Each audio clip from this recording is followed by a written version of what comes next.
Hello everyone, मैं हूं Ashutosh Pathi and welcome to my channel that is electronics guide. तो दोस्तों, चलिए अभी हम क्या करते हैं, एक समरी बना देते हैं। जो अभी तक हम पढ़े हैं उसका एक छोटा सा समरी बना देते हैं एक टेबल फॉर्म में, ताकि हमको याद रखने में वो पूरा इजी हो जाए। ठीक है, चलिए। तो ये है समरी। एक हमें टेबल बनाना है जिसमें पहले जो कॉलम रहेगा हमारा, उसमें हम लिखेंगे types of configuration. Types of configuration, ठीक है। और अभी तक हमने 3 तरीका का कॉन्फ़िगरेशन पढ़े हैं। The first type is common base, the second type is common emitter and the third type is common collector. Common collector CC। And this column we are going to write the input terminal। input terminal कौन सा है ये हम बताएंगे इसमें, ठीक है। Next is the output terminal. ठीक है। और यहाँ पे हम बोलेंगे करंट गेन, ठीक है। कौन से कॉन्फ़िगरेशन में कौन सा करंट गेन है, करंट गेन, ठीक है। देखिए, अभी तक हम जितना भी पढ़े हैं उसमें हमें ये तो पता चल गया, for common base configuration emitter is the input terminal, collector is the output terminal. In case of common emitter, base is the input terminal and collector is the output terminal. And in case of common collector, base is the input terminal and emitter is the output terminal. And current gain हम 3 तरह का current gain पढ़ चुके हैं, ठीक है। In case of common base configuration, the current gain AI is known as, current gain को हम क्या सूचित करते हैं, कैसे सूचित करते हैं, AI बोल के, A सबस्क्रिप्ट I। लेकिन इन केस ऑफ कॉमन बेस हम इसको एक लेटर के द्वारा सिंबलाइज करेंगे, एक सिंबल के द्वारा सिंबलाइज करेंगे। In case of common base that symbol is known as alpha, ठीक। In case of common emitter, this symbol is known as beta, and in case of common collector, the symbol is known as gamma, ठीक है। Alpha, beta, gamma के तौर पे हम indicate करते हैं generally.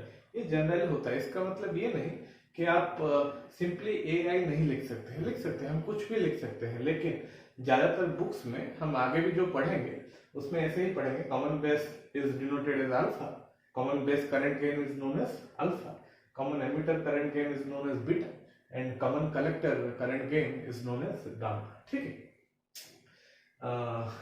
अब क्या करेंगे, हम थोड़ा देख लेंगे कि अल्फा, बीटा और गामा को कैसे कन्वर्ट करते हैं हम लोग। हमें पता है alpha is equal to beta by 1 plus beta, ठीक है। ये हम we can write alpha in terms of beta, ठीक है। अगर आपको एग्जाम में बीटा का वैल्यू पता हो तो आप इजीली कैलकुलेट कर सकते हैं अल्फा कितना है, ठीक है। अल्फा का वैल्यू आप कैलकुलेट कर सकते हैं। ऐसे ही अगर मान लीजिए बीटा का वैल्यू आपको पता है, अल्फा का वैल्यू पता है, तो आप इजीली कैलकुलेट करते हैं बीटा का वैल्यू, ठीक है। By this formula, by using this formula we can easily calculate beta if alpha value is given. अगर एग्जाम में अल्फा वैल्यू हमें दिया हुआ रहेगा तो हम बीटा वैल्यू इजीली कैलकुलेट कर सकते हैं, ठीक है। नाउ एग्जाम में क्या करता है, करंट गेन को ऐसे भी लिख सकता है, एम्प्लीफिकेशन फैक्टर,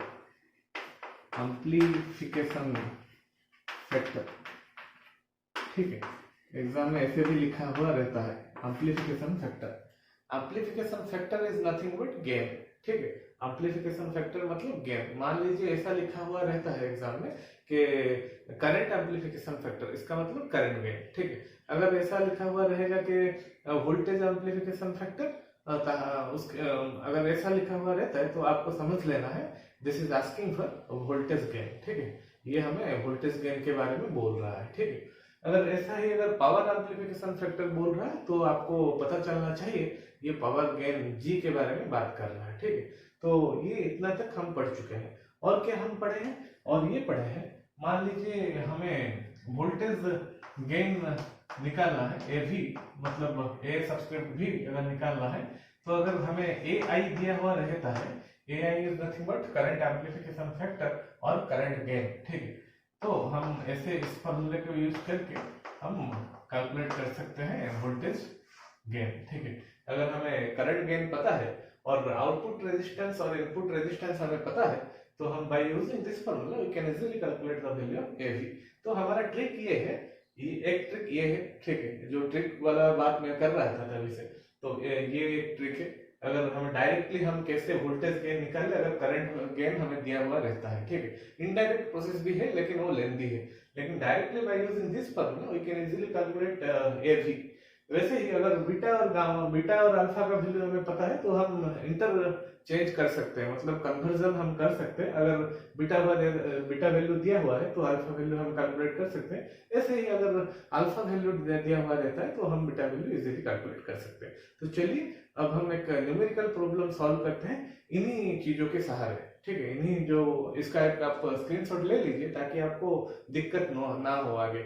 अगर लिख लिए हैं तो अच्छा है, ठीक है। चलिए, तो let me erase this section first. मैं पहले इसको मिटा देता हूँ। तो हमारे पास एक क्वेश्चन है जो कि इस साइड पे आप देख सकते हैं, आपके स्क्रीन के इस साइड पे आपका आ जाएगा क्वेश्चन, ठीक है। ये है नीट 2016 का एक क्वेश्चन है हमारे पास। नीट 2016 में ये क्वेश्चन पूछा गया है, ठीक है। इसमें क्या दिया गया है देखिए, मैं पढ़ देता हूँ पहले question. For common emitter transistor amplifier the audio signal voltage across the collector resistance of 2 kilo ohm is 4 volt. If the current amplification factor of the transistor is 100 and base resistance is 1 kilo ohm, then input signal voltage is dash.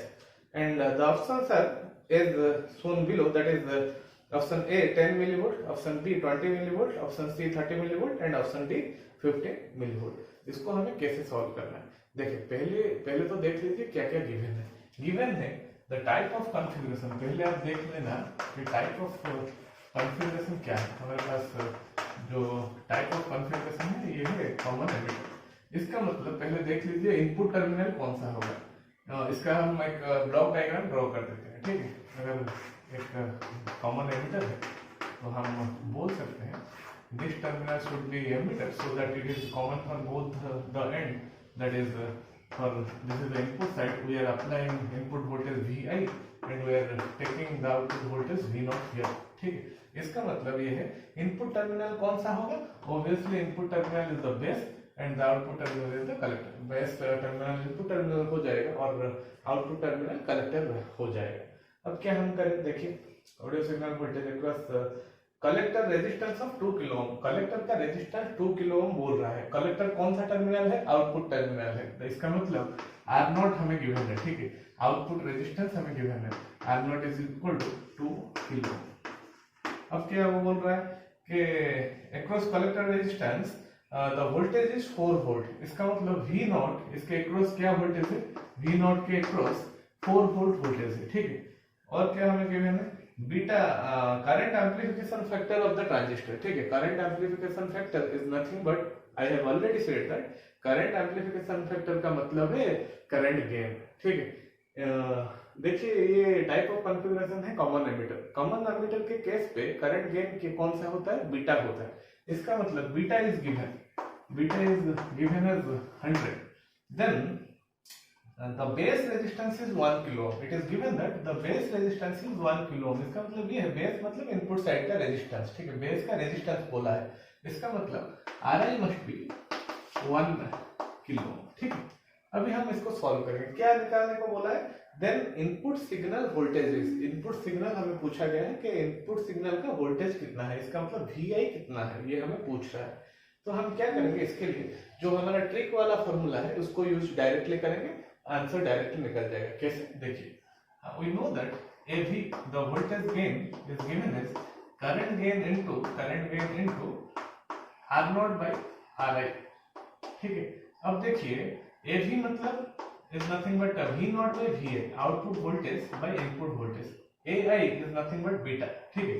AI मतलब क्या है, current amplification factor और current gain and in case of common emitter transistor this is beta, and R naught is given as 2 kilo ohm and Ri is given as 1 kilo ohm. ठीक है, हम यहाँ से देखिए हम इजीली कैलकुलेट देखिए Vi का भी वैल्यू हमें पता है, सॉरी V नॉट का वैल्यू हमें पता है 4 volt, so 4 divided by Vi is equal to 2 beta.